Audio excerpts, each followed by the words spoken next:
Damage hair কিভাবে খুব সহজেই আপনারা ঠিক করবেন, সেই সাথে আপনাদের চুলটাকে সফট করবেন, তার জন্য একটা সুন্দর টিপস নিয়ে আজকে হাজির হয়ে গেছি, যেটা আপনারা শ্যাম্পু করার পর সিরাম হিসেবে ব্যবহার করতে পারেন।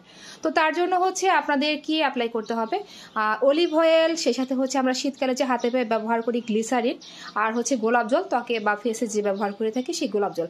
তো এই তিনটা উপাদান একসাথে ব্যবহার করলে আপনাদের কিন্তু সুন্দর একটা চুলে স্মেল আসবে, সেই সাথে চুলের ড্যামেজ ভাব চলে যাবে। যাদের চুল একদম ড্যামেজ হয়ে থাকে, রুক্ষ সূক্ষ্ম, তারপর আপনার সফটনেস থাকে না, তারা ব্যবহার করতে পারেন। তো সেই ক্ষেত্রে 5 চামচ যে চামচটা ব্যবহার করবে সেই চামচটা দিয়ে 5 চামচ আপনার গোলাপ জল, আর 4 চামচ দেখা গিয়েছে যে আপনারা 4 বা 5 চামচ গোলাপ জল ব্যবহার করতে পারেন।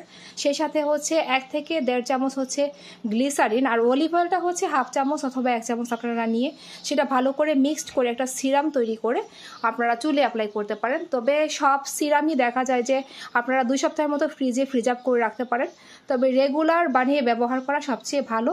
তো এই রেমেডিটা অবশ্যই আপনারা অ্যাপ্লাই করেন।